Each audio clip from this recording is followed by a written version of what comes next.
여러분 안녕하십니까? 오늘은 두 번째 시간으로 하이쿠는 오치로의 정형을 대전제로 한다라는 주제로 말씀을 드릴까 합니다.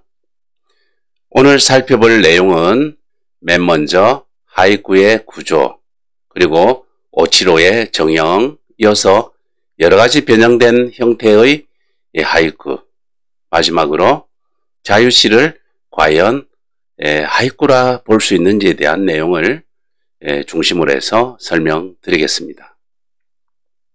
먼저 하이쿠의 구조에 대해 살펴보도록 하겠습니다. 제1강에서는 몇 개의 구를 통해서 하이쿠와 계절, 그리고 세시기, 하이쿠를 짓기 위한 마음가짐 등 하이쿠를 통해서 우리가 도대체 무엇을 추구해 나가야 할지에 대해서 말씀드렸는데요.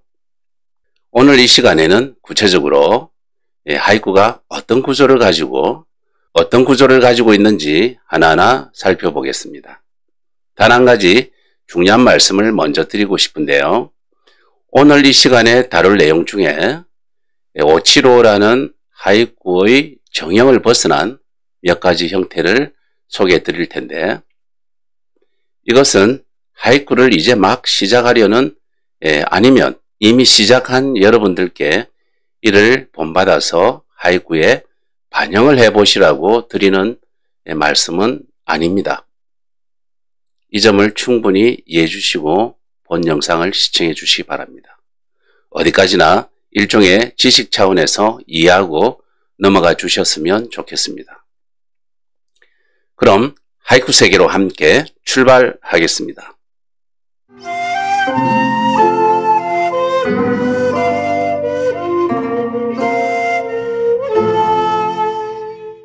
하이쿠의 특징이라고 하는 것은 이 짧은 시가 경우에 따라서는 단편 소설 이상으로 많은 것을 연상케 하기도 하고 또 큰 감동을 줄 수 있다는 점인데요. 그러한 것이 도대체 어디에서 생겨나는지, 어떤 구조에 의해서 그러한 힘을 발휘할 수 있는지를 생각해 볼 필요가 있겠습니다. 그렇다면 하이쿠를 하이쿠로서 존재할 수 있게 하는 본질적 특징은 무엇일까요? 그것은 첫째, 오치로라는 형식을 가진다는 것입니다. 둘째, 계절의 연상력을 들 수 있고요. 셋째, 기레지의 효과를 들 수 있습니다. 이와 같은 세 가지 특징에 대해서는 첫 번째 시간에 이미 말씀을 드린 바가 있는데, 각각의 힘을 발휘하고 감동을 불러일으키고 알맞게 서로 영향을 미쳤을 때 비로소 좋은 구가 탄생되는 것입니다. 이 세 가지 점이 어떤 역할을 하는지에 대해 충분히 알고 머릿속에 새겨둘 필요가 있다는 말씀입니다. 자, 이 중에서 오늘은 하이쿠의 대전제라 할 수 있는 오치로라는 형식을 중심으로 설명드리도록 하겠습니다.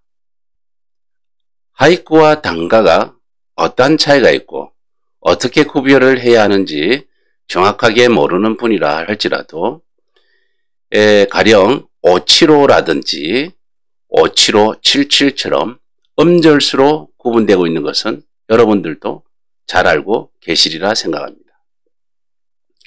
오치로와 같이 짧은 쪽이 하이쿠라면 오치로 77처럼 긴 쪽이 단가라 할 수 있겠습니다. 다시 말해서 하이쿠는 오치로라는 형식이 원형이고 이것이 하이쿠가 되기 위한 대전제라 할 수 있습니다.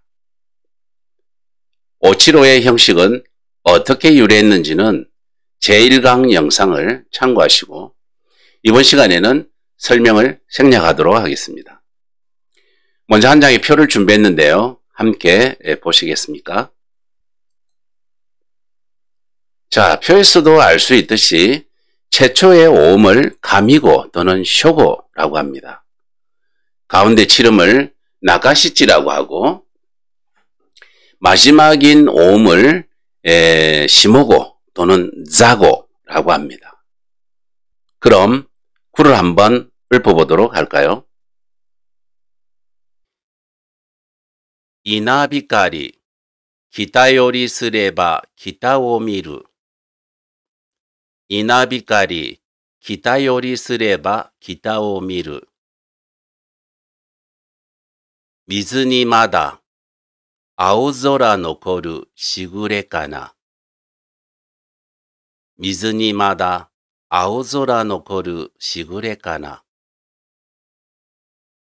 垂れ紙に雪を散りばめ卒業す垂れ紙に雪を散りばめ卒業す道のくの寂しろの浜わかめよす道のくの寂しろの浜わかめよす自らを問い詰め石がボタン抜き自らを問い詰め石がボタン抜き이 다섯 구에서 이나비까리水にまだ垂れ紙に道のくの自らを이 부분이 가미고가 되겠죠. 자, 그리고 기타요리 쓰레바 아오조라 노코르 유기오 지리밤에 사비시로 노하마, 도이츠메 이시가, 이 부분이 나카시치에 해당되겠습니다. 그리고 기타오 미르, 시그레까나, 소츠뇨스, 와카메요스, 보타안유기. 자, 이것이 시모고에 해당된다는 것은 이제 어느 정도 구분을 하실 수 있을 것입니다. 이와 같이 오음, 칠음, 오음을 원칙으로 구를 짓는 것을 하이쿠의 정형이라고 합니다. 하지만 하이쿠를 계속해서 짓다 보면 정형을 벗어난 여러 가지 하이쿠를 접하시게 될 텐데요. 이렇게 되면 하이쿠의 정형에 여러분들이 생각하고 계신 그러한 하이쿠의 정형이 조금씩 흔들리게 될 수 있습니다. 그래서 좀 색다른 방식으로 지어도 되지 않을까, 그런 생각이 들 수 있을 것입니다. 2, 3년 정도 하이쿠를 짓다가 하이쿠에 대해 조금 알게 된 듯한 느낌이 들면 대개 이러한 생각을 갖게 되는데, 이때가 가장 주의를 해야 할 시기라 생각됩니다. 하이쿠의 정형이야말로 하이쿠의 본질을 이해하는 데 가장 중요합니다. 하이쿠를 시작할 때에는 마음에 드는 쉬운 몇 개의 구를 준비한 다음에 낭낭한 목소리로 오치로를 의식하면서 가볍게 오치로로 잘라서 읊어보라고 하는 것도 다 이유가 있습니다. 이렇게 하이쿠를 계속해서 읊다 보면 자신도 모르게 자연스럽게 하이쿠의 오치로의 음률을 몸에 익힐 수 있고, 하이쿠가 무엇인지 점점 조금씩 느낄 수 있게 됩니다. 그런데 가미고 나카시치, 시모고의 음절수를 헤아려 볼 때 장음이라든지 요음, 초음의 경우 음절수를 어떻게 세는 것이 좋을지 혼동하시는 분도 적지 않을 텐데요. 이 부분에 대해 잠깐 설명드리겠습니다. 장음의 경우에는 하나의 음으로 세워주시면 됩니다. 예를 들어서 라멘, 라멘은 4음절이죠. 가레, 이건 3음절입니다. 곤사또, 이건 5음절이 되겠죠. 그리고 요음의 경우에도 마찬가지로 하나의 음으로 세워주시면 됩니다. 예를 들면 조조 3음절이죠. 샤쭈 3음절입니다. 그리고 규료, 이건 4음절이 되겠죠. 이와 같이 음절을 구분할 수 있습니다. 마지막으로 초금은 마찬가지로 1음절로 세워주시면 됩니다. 예를 들면 곡갱, 이건 3음절이죠. 색강 3음절이죠. 그리고 지쯔학구는 7음절이 되겠습니다. 이 곡겐이란 피아노나 오르간 등 건반악기의 검정 건반을 뜻하고요. 그리고 색관은 돌로 만들어진 관을 얘기합니다. 즉 석관을 뜻합니다. 그리고 지쯔학구란 여러분들도 잘 아시겠지만 거의 예외 없이 그럴 것이라 라는 그러한 추측을 나타낸 말로서 십상팔구라고도 할 수 있겠습니다. 이 중에서 마지막에 십중팔구라는 단어는 요음이 2개, 초금이 2개 있어서 다소 어렵게 여길 수 있는데, 주주학구 이렇게 잘라서 분석해 보면 7음절이라는 것을 바로 알 수 있습니다. 그리고 튤립의 경우에도 마찬가지죠. 튤립라고 발음을 해보면 이 단어에는 요음, 장음, 초금이 각각 한 개씩 들어있지만 이것도 튤립으로 구분해보면 5음절이라는 것을 알 수 있습니다. 하지만 이렇게 일일이 한자씩 써서 설명하는 것은 오히려 더 어렵게 느껴질 수 있으니까 이렇게 하는 것보다는 다양한 구를 많이 암송해 보면서 오치로의 리듬을 자연스럽게 익혀나가시는 것이 더 효과적이라 할 수 있겠습니다. 오치로의 정형이 가장 기본이고 대전제가 되어야 한다는 것은 이제 어느 정도 이해하실 거라 생각합니다. 다만 여러 구를 감상해 보시다 보면 음절이 넘치는 지아마리, 그리고 음절이 부족한 지타라즈, 그리고 쿠마타가리, 끝으로 정해진 음률을 벗어난 하초, 우리말로 파조라 그러죠. 하나하나 순서대로 소개해 드리겠습니다. 특히 쿠마타가리에 대해서는 약간 생소하게 여기시는 분도 계실 텐데요. 끝까지 영상을 시청해 주시면 아마 이해가 되실 겁니다. 먼저 지아마리에 대해서 살펴보겠습니다. 하이쿠를 읽다 보면 5음 또는 7음을 넘는 경우를 보실 수 있을 겁니다. 몇 개의 구를 예로 들어보겠습니다. 사치사나가라 세넨노 시리 쇼부유니 사치사나가라 세넨노 시리 쇼부유니 히비키 고모르 6月の雲水の上響きこもる6月の雲水の上初日差す松は武蔵野に残る松初日差す松は武蔵野に残る松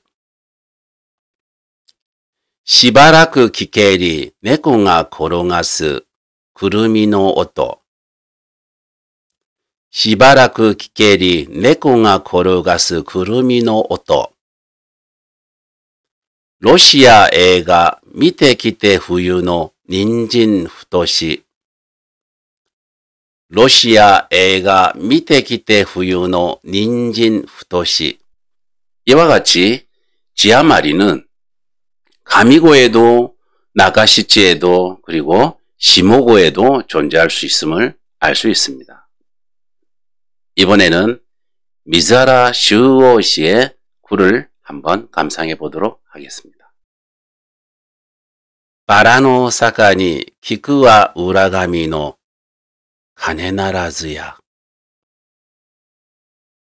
바라노 사카니 키쿠와 우라가미노 가네나라즈야 이 구는 가미고에도 나가시치나 시모고에도 어느 부분을 보더라도 모두 지아마리로 686이라는 음수로 되어 있습니다. 하지만 슈오 씨는 굉장히 명성이 있는 하이징이니까 이런 하이징이라면 이 구도 일종의 정형으로 보는 것은 그다지 특별한 일이 아니라 볼 수 있습니다. 이 구는 슈오 씨가 전후 처음 규슈 땅을 밟고 그리고 원폭에 상처가 남은 나가사키를 방문했을 때 지은 구라고 합니다. 따라서 작자의 마음속에는 원폭의 비참함이 있었던 곳이지만 또 다른 한편으로는 오랫동안 마음속에서 따뜻한 온기를 느끼게 해줬던 나가사키라는 곳에 대한 동경이 여정을 달래주었을 것이라 그런 생각을 해봅니다. 그런 복잡한 심정과 내면적 심리를 표현하기 위해 뭔가 장중한 리듬이 필요했을 것입니다. 현대 하이쿠에서 리듬의 중요함을 가장 먼저 설명한 것은 바로 슈오 씨입니다. 그러한 작자이다 보니 오히려 686이라는 음수율로 해서 자신의 감동을 그 리듬에 실어보고자 했을 텐데요. 입문자가 지은 하이쿠의 지아마리와는 같다고 볼 수 없을 것 같습니다. 바꿔 말하자면 오치로의 정형이라는 대전제가 갖는 그 가치를 충분히 알고 또 이해하고 있어야 비로소 올바른 구를 지을 수가 있다는 것이죠. 비단 하이쿠뿐만 아니라 모든 분야에서 이제 막 시작한 입문자의 망가짐은 마찬가지지 않겠습니까? 다음으로 지타라즈에 대해 설명드리도록 하겠습니다. 지타라즈는 지하마리와 비교해보면 그 사용례가 상당히 적은 편입니다. 이것은 음운 관계에서 리듬을 딱 맞추어 표현하는 것이 그만큼 어렵다는 것을 말해주는데요. 여기서는 다소 이야기가 복잡해지므로 그 이유는 생략하고 넘어가겠습니다. 그럼 먼저 지타라즈와 관련된 구를 한번 감상해 보시겠습니다. 또 이때 하나카무소の 夜寒かな。と言って花かむそうの夜寒かな。うさぎも片耳たるる大正かな。うさぎも片耳たるる大正かな。散らばれるものをまたぎて日短。散らばれるものをまたぎて日短。あいつどい山荘にあり日短。あいつどい山荘にあり日短。 다만 세 번째, 네 번째 구에 볼 수 있는 히미지까, 이것은 시모고에 두는 경우가 상당히 많습니다. 이것을 읽을 때는 히미지까라고 연이어서 읽는 것보다는 히미지까라고 한음절의 길이만큼 잠시 쉬었다가 얻도록 하는 것이 좋습니다. 그렇게 해서 오음과 같은 느낌을 줄 수 있도록 하는 것이 그만큼 중요합니다. 왜 그렇게 복잡한 표현으로 하는가 라고 생각하는 분도 계실 텐데요. 히미지까는 단지츠, 짧은 날이죠. 그래서 세시기에 수록되어 있는 이 계절어는요, 글자 그대로 겨울이 되어 해가 짧아졌다는 그러한 뜻을 의미합니다. 해가 짧아졌다는 느낌을 예를 들어서 히히미지까 또는 히미지까시라고도 표현해도 되겠지만 히미지까로 읽게 되면 뭔가 모르게 짧다라는 느낌을 주지 않을까요? 이런 점에서 볼 때 짧은 하이쿠의 리듬을 잘 살린 일종의 섬세함을 엿볼 수 있지 않나 하는 그런 생각을 해봅니다. 일본 문화를 이야기할 때 와비를 이야기하듯이 다도의 최고봉으로 알려진 센노리큐와 와비라는 이 미의식을 잠시 말씀드리면 참고가 되지 않을까 싶습니다. 특히 다도의 영역에서 보면 중세의 남조와 북조의 두 개의 왕조로 나뉘어 전란을 맞이했던 시대에는 신흥 귀족이 중심이 되어서 화려한 문화를 추구했습니다. 하지만 15세기에 들어서서 대륙으로부터 선사상이 유행하게 되었고 다도 영역에서는 소박한 미를 추구하게 되었습니다. 그 대표적인 예로 센노리큐라는 다성이 다도의 완성을 이루게 됩니다. 센노리큐는 다도에서 와비라는 미의식을 중시하였는데요. 아름답고 품격이 있는 온전한 찻잔을 일부러 깨뜨리면서까지 와비를 추구하고자 했다고 합니다. 뭔가 오래되고 낡은 것이나 부족한 것을 흉이라든지 흠이라는 생각을 하지 않고 오히려 완성을 추구할 수 있는 경지로 끌어올리려고 했던 것입니다. 그렇다면 와비라는 미의식이 도대체 어떤 의미를 가지고 있을까요? 참모라 설명하기는 사실 어려운데요. 정답이 될 수는 없겠지만 제 나름대로 정리를 해보면 와비란 한적한 가운데 느끼는 정취, 소박하고 차분한 멋 또는 한거하는 상태를 아름답다고 여기는 미적 감각을 지칭하는 말이라 할 수 있습니다.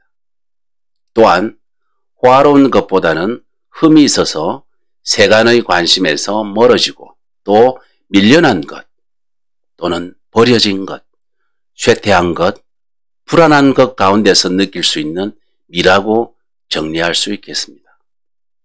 이러한 와비의 미의식은 아직도 일본인들의 정신 속에 살아 숨쉬고 있고 하이쿠를 통해서도 충분히 엿볼 수 있다고 생각됩니다. 한마디로 너무 넘쳐나는 세상을 살고 있는 우리에게 부족한 듯 하면서도 부족하지 않는 미의식이 필요하지 않을까 하는 생각을 해봅니다. 여하튼 지하마리는 마땅한 작자가 합당한 이유를 가지고 잘 이용하면 성공할 수 있지만 지타라즈의 경우 상당한 실력을 갖춘 하이징이 사용하더라도 성공했다고 볼 수 있는 예가 그만큼 적습니다.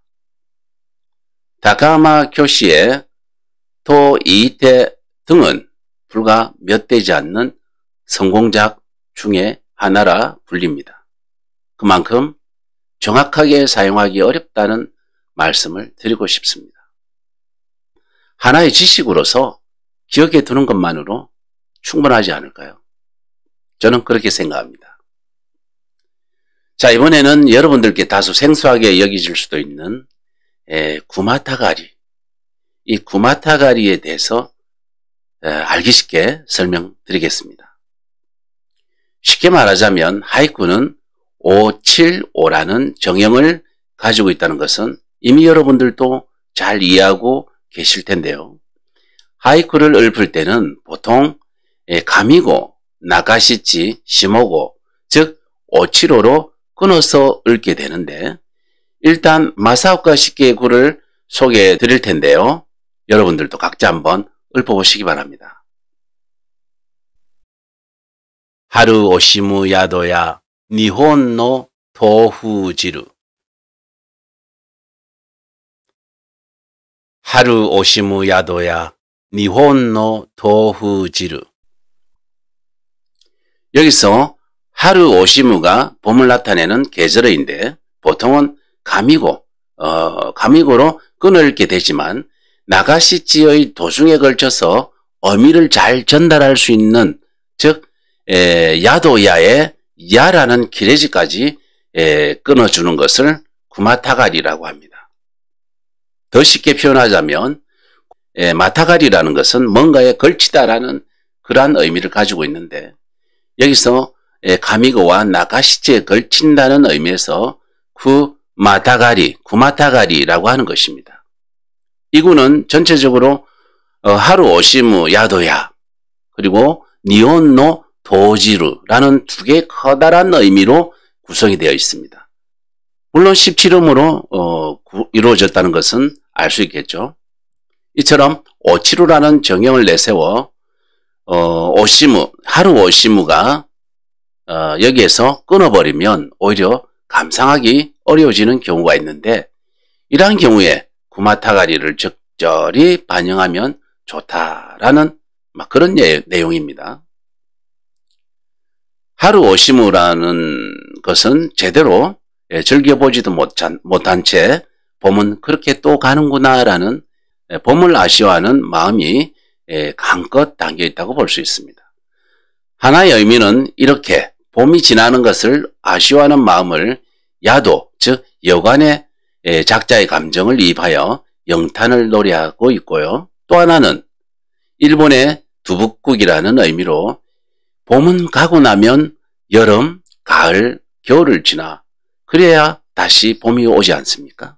하지만 일본의 두북국은 여름에도 가을에도 겨울에도 쉽게 먹을 수 있는 사계절 음식이라 볼 수 있겠습니다.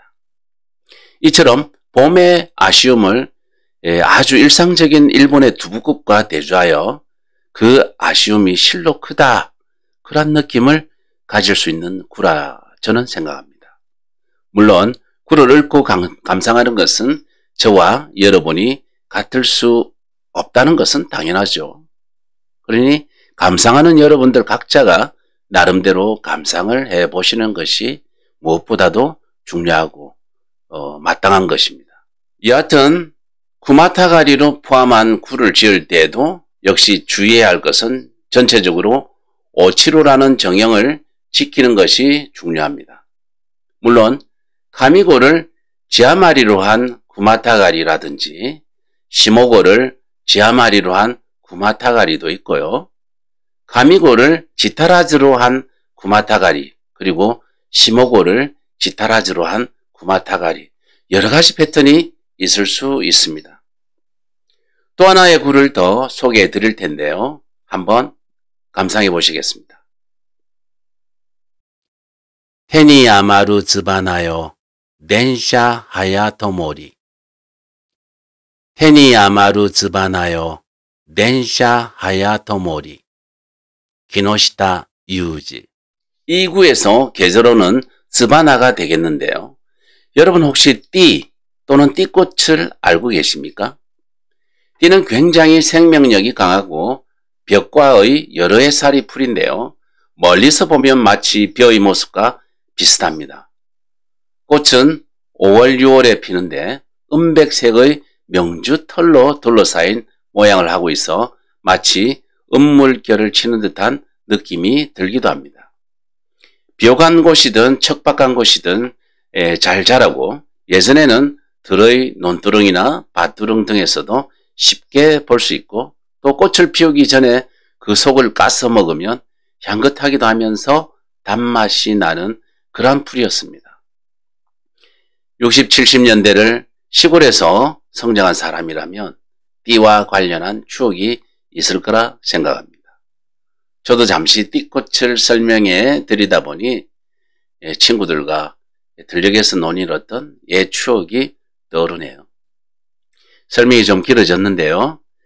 테니 아마루라는 표현은 손에 힘겹다라는 의미인데 열차를 기다리다 주변에 하얗게 꽃을 피운 띠를 한 손 가득 캐고 나니 열차가 일찌감치 출발하려고 했다라는 그러한 전경을 엿볼 수 있습니다. 이 구도 마사오카 시키의 구와 마찬가지로 구마타가리를 엿볼 수 있는데요. 이 구는 전체적으로 테니 아마루요와 덴샤 하야토모리라는 두 개의 커다란 의미로 구성이 되어 있습니다. 역시 17음절로 이루어졌다는 것은 여러분 잘 아시겠죠? 이처럼 오치로라는 정형을 내세워 테니 아마루에서 끊어 읽으면 감상하기 어려워질 수 있습니다. 이런 경우에도 시교의 구와 마찬가지로 구마타가리를 적절히 반영하면 좋겠습니다. 지금까지 구마타가리에 대해 살펴보았는데요. 구마타가리를 반영한 구가 있다는 정도로 이해하고 오치로라는 정형을 중시하는 하이쿠지만 경우에 따라서는 오치로에 국한하지 않고 의미를 전달하기 쉽게 다소 유연하게도 지을 수 있다는 것만 기억해 두시면 되겠습니다. 그렇다고 해서 여러분들 중에서 이제 막 하이쿠를 시작하려는 분이 정형을 잊은 채 구마타가리나 지아마리, 지타라즈, 그리고 하초 등과 같은 다양한 기법에 도전하는 것은 그렇게 바람직하지 않습니다. 어느 정도 익숙해지고 충분히 이해를 할 수 있도록 많은 훌륭한 구를 암송해 보는 기회를 많이 가져보시기 바랍니다.